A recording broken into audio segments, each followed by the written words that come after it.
प्रायोजक हैं cancer healer centre, new beginning. हमारे साथ कुछ और खास मेहमान भी मौजूद हैं।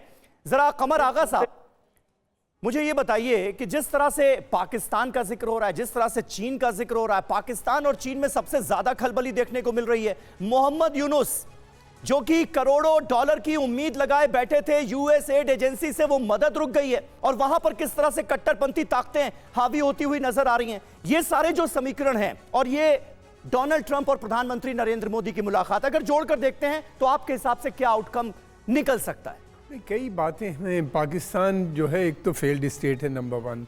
दूसरी बात यह है कि उसकी जो पॉलिसी उसमें कोई चेंज नहीं आ रहा। वो उसी तरह अफ़गानिस्तान के अंदर भी इंटरफियरेंस कर रहा है, फिर उसके अलावा भारत के अंदर कश्मीर में भी घुसपैठी चल रही है। अब बांग्लादेश के अंदर भी उसकी जो नीतियां हैं वो एक इस पूरे क्षेत्र के अंदर जो है वो इनस्टेबिलिटी बढ़ाने वाली बातें हैं। और दूसरी बात ये भी है, अमेरिका की पॉलिसी ये भी है कि चाइना को, पाकिस्तान, बांग्लादेश, इनको थोड़ा सा आइसोलेट करने की भी है।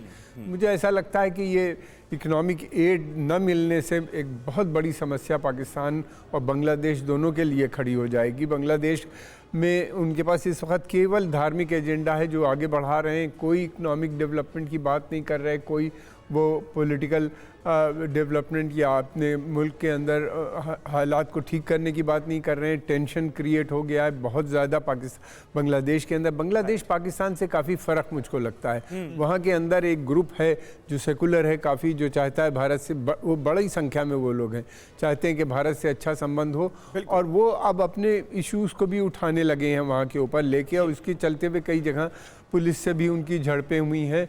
दूसरी तरफ ये भी है कि पाकिस्तान जो है इसके पास कोई एक प्लान नहीं है कि किसी प्लान की तरह से रिकवरी कैसे अपने को करे।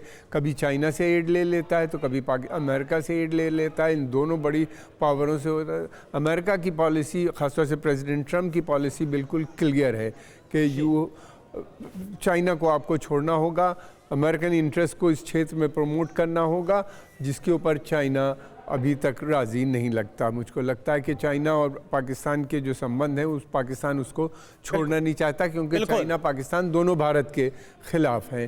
तो इस बीच में पाकिस्तान मुझे लगता है कि एक फंसा हुआ है।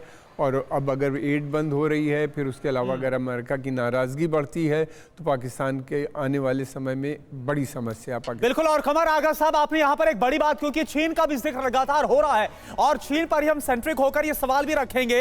अमेरिका एक बहुत बड़ी चुनौती के तौर पर चीन को देखता है, और ऐसे में जिस ट्राइड का भी जिक्र हो रहा है इसमें रूस है, अमेरिका और भारत है, तो आखिर कैसे चीन का सामना किया जाएगा और चीन के लिए कितना बड़ा सेटबैक होगा। लेकिन आप ये इससे पहले समझ लीजिए कि जब प्रधानमंत्री नरेंद्र मोदी और ट्रंप की मुलाकात होगी तो किन मुद्दों पर बात करेंगे, ये समझिए आप। सोर्सेज हमें क्या बतला रहे हैं? चीन से मिल रही चुनौतियां, एक ये बहुत बड़ा मुद्दा हो सकता है इससे निपटना।